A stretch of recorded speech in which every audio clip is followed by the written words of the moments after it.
ನಮಸ್ಕಾರ ವೀಕ್ಷಕರೇ, ಈ ವಿಡಿಯೋದಲ್ಲಿ ಪೊಟ್ಯಾಷಿಯಂ ಪೋಷಕಾಂಶವುಳ್ಳ ಗೊಬ್ಬರವನ್ನು ಶುಂಠಿ ಬೆಳೆಗೆ ಸೇರಿಸುವುದು ಉತ್ತಮವೇ ಅಥವಾ ಇಲ್ಲವೇ ಎಂಬುದರ ಬಗ್ಗೆ ತಿಳಿಯೋಣ.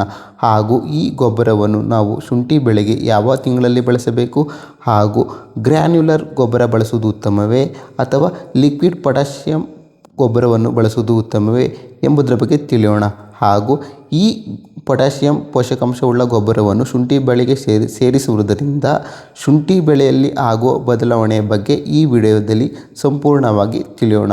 ಅದಕ್ಕಾಗಿ ಈ ವಿಡಿಯೋವನ್ನು ಲೈಕ್ ಮಾಡಿ ಹಾಗೂ ಈ ವಿಡಿಯೋವನ್ನು ಪೂರ್ತಿಯಾಗಿ ನೋಡಿ. ಮೊದಲಿಗೆ ಈ ಪೊಟ್ಯಾಷಿಯಂ ಪೋಷಕಾಂಶವುಳ್ಳ ಗೊಬ್ಬರವನ್ನು ಶುಂಠಿಗೆ ಸರಿಯಾದ ಸಮಯದಲ್ಲಿ ಹಾಗೂ ಸರಿಯಾದ ಪ್ರಮಾಣದಲ್ಲಿ ಒದಗಿಸುವುದು ಉತ್ತಮವಾಗಿದೆ. ಇನ್ನು ಯಾವ ಸಮಯದಲ್ಲಿ ಬಳಸಬೇಕು ಎಂಬುದರ ಬಗ್ಗೆ ನೋಡುವುದಾದರೆ ನೋಡಿ, ನಾಟಿ ಮಾಡಿದ ದಿನದಿಂದ 5 ತಿಂಗಳ ನಂತರ ಈ ಪೊಟ್ಯಾಷಿಯಂ ಪೋಷಕಾಂಶವುಳ್ಳ ಗೊಬ್ಬರವನ್ನು ನಾವು ಶುಂಠಿ ಬೆಳೆಗೆ ಕೊಡುವುದು ಉತ್ತಮ.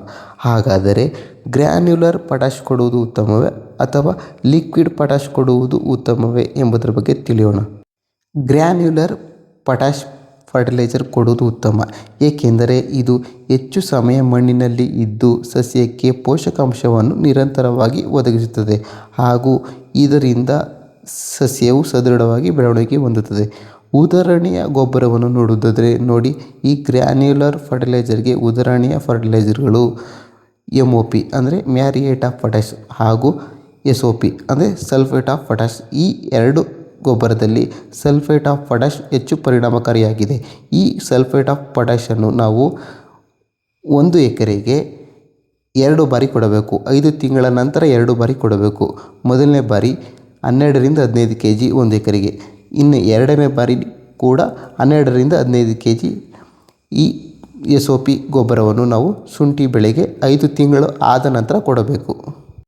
ಇನ್ನು ಲಿಕ್ವಿಡ್ ಪೊಟ್ಯಾಷ್ ಫರ್ಟಿಲೈಸರ್ ಬಗ್ಗೆ ನೋಡೋದಾದರೆ ಇದನ್ನು ನಾವು ಸಸ್ಯಕ್ಕೆ ಸ್ಪ್ರೇ ಮಾಡಬೇಕು. ಇದು ತಾತ್ಕಾಲಿಕ ಹಾಗೂ ಥಟ್ಟನೆ ಪೊಟ್ಯಾಷಿಯಂ ಕೊರತೆಯನ್ನು ನಿವಾರಣೆ ಮಾಡುತ್ತದೆ, ಆದರೆ ಹೆಚ್ಚು ಬೆಳವಣಿಗೆಗೆ ಸಹಾಯ ಮಾಡುವುದಿಲ್ಲ. ಹಾಗೂ ಇದನ್ನು ಸಸ್ಯದ ಎಲೆಯ ಮೇಲೆ ಪೊಟ್ಯಾಷಿಯಂ ಕೊರತೆ ಕಂಡರೆ ಮಾತ್ರ ಬಳಸಬೇಕು. ಹಾಗಾದರೆ ಯಾವ ಲಕ್ಷಣ ಎಂದು ನೋಡುವುದಾದರೆ ನೋಡಿ, ಎಲೆಯ ತುದಿಯಲ್ಲಿ ಹಳದಿ ಬಣ್ಣ ಹಾಗೂ ಬೆಳವಣಿಗೆಯ ಕೊರತೆ. ಇನ್ನು ಈ ಲಿಕ್ವಿಡ್ ಪೊಟ್ಯಾಷ್ ಫರ್ಟಿಲೈಸರ್ ಗೊಬ್ಬರಕ್ಕೆ ಉದಾಹರಣೆಯ ಗೊಬ್ಬರವನ್ನು ನೋಡುವುದಾದರೆ ನೋಡಿ, ಪೊಟ್ಯಾಷಿಯಂ ನೈಟ್ರೇಟ್ ಹಾಗೂ ಪೊಟ್ಯಾಷಿಯಂ ಸಲ್ಫೇಟ್ ಲಿಕ್ವಿಡ್ ಫಾರ್ಮುಲೇಷನ್ ಹಾಗೂ ಪೊಟ್ಯಾಷಿಯಂ ಹ್ಯೂಮೇಟ್. ಇನ್ನು ಹೇಗೆ ಬಳಸಬೇಕು ಎಂಬುದರ ಬಗ್ಗೆ ನೋಡುವುದಾದರೆ ನೋಡಿ, ಈ ಗ್ರ್ಯಾನ್ಯುಲರ್ ಪೊಟ್ಯಾಷ್ ಫರ್ಟಿಲೈಸರನ್ನು ನಾವು ಸಸ್ಯದ ಕಾಂಡದ ಸುತ್ತ ಸ್ಪ್ರೆಡ್ ಮಾಡಬೇಕಾಗತ್ತೆ. 4ರಿಂದ 6 ಇಂಚು ಗ್ಯಾಪ್ ಕೊಟ್ಟು, ಕಾಂಡದಿಂದ ಗ್ಯಾಪ್ ಕೊಟ್ಟು ಈ ಗೊಬ್ಬರವನ್ನು ನಾವು ಸ್ಪ್ರೆಡ್ ಮಾಡಬೇಕಾಗತ್ತೆ, ಹರಗಬೇಕಾಗತ್ತೆ. ಇನ್ನು ಈ ಲಿಕ್ವಿಡ್ ಪೊಟ್ಯಾಷ್ ಫರ್ಟಿಲೈಸರನ್ನು ನಾವು ಸಸ್ಯದ ಎಲೆಯ ಮೇಲೆ ಸ್ಪ್ರೇ ಮಾಡಬೇಕಾಗುತ್ತೆ. ಈ ರೀತಿ ಮಾಡುವುದರಿಂದ ಇದು ಉತ್ತಮ ಫಲಿತಾಂಶವನ್ನು ಕೊಡುತ್ತದೆ. ಆದರೆ ಕೆಲವರು ಈ ಪೊಟ್ಯಾಷ್ ಪೋಷಕಾಂಶವುಳ್ಳ ಗೊಬ್ಬರವನ್ನು ಸಸ್ಯದ ಬುಡದ ಬಡ್ಡೆಗೆ ಹಾಕಿ, ಕಾಂಡದ ಬಡ್ಡೆಗೆ ಹಾಕಿ ಕಾಂಡ ಕೊಳೆಯಲು ಪ್ರಾರಂಭವಾಗುತ್ತದೆ. ಆ ರೀತಿ ಮಾಡಬಾರ್ದು. ಸಸ್ಯದ ಕಾಂಡದ ಸುತ್ತ ಹಾಕ್ಬೇಕಾಗ ಗ್ಯಾಪ್ ಕೊಟ್ಟು 4ರಿಂದ 6 ಇಂಚು ಗ್ಯಾಪ್ ಕೊಟ್ಟು ಸುತ್ತ ಹಾಕಬೇಕಾಗುತ್ತೆ. ಇನ್ನು ಲಿಕ್ವಿಡ್ ಪೊಟ್ಯಾಷನ್ನು ಸ್ಪ್ರೇ ಮಾಡಿದ್ರೆ ಅದ್ರ ಕೆಲಸ ಮುಗೀತು. ಈ ರೀತಿ ನಾವು ಈ ಪೊಟ್ಯಾಷಿಯಂ ಪೋಷಕಾಂಶವುಳ್ಳ ಗೊಬ್ಬರವನ್ನು ನಾವು ಶುಂಠಿ ಬೆಳೆಗೆ ಒದಗಿಸುವುದರಿಂದ ಶುಂಠಿ ಬೆಳೆಯು ಉತ್ತಮವಾಗಿ ಬೆಳೆಯುತ್ತದೆ. ಇನ್ನು ನಾವು ಈ ಪೊಟ್ಯಾಷಿಯಂ ಪೋಷಕಾಂಶವುಳ್ಳ ಗೊಬ್ಬರವನ್ನು ಶುಂಠಿ ಬೆಳೆಗೆ ಸೇರಿಸುವುದರಿಂದ ಆಗುವ ಅನುಕೂಲವನ್ನು ನೋಡುವುದಾದರೆ ನೋಡಿ, ಶುಂಠಿಯ ಗೆಡ್ಡೆಯ ಗಾತ್ರ ದೊಡ್ಡದಾಗುತ್ತದೆ, ಅಂದರೆ ಶುಂಠಿಯ ರೈಸೋಮ್ ಗಾತ್ರ ದೊಡ್ಡದಾಗುತ್ತದೆ ಹಾಗೂ ನೀರಿನ ಬಳಕೆಯನ್ನು ಹೆಚ್ಚಿಸುತ್ತದೆ. ಹೆಚ್ಚು ನೀರಿನ ಬಳಕೆ ಈ ಶುಂಠಿಗೆ ಬೇಕಾಗುತ್ತದೆ ಹಾಗೂ ಶುಂಠಿಯ ಗುಣಮಟ್ಟ ಹೆಚ್ಚುತ್ತದೆ ಹಾಗೂ ಶುಂಠಿ ಬೆಳೆಯು ರೋಗ ನಿರೋಧಕ ಶಕ್ತಿಯನ್ನು ಹೆಚ್ಚಿಸಿಕೊಳ್ಳುತ್ತದೆ.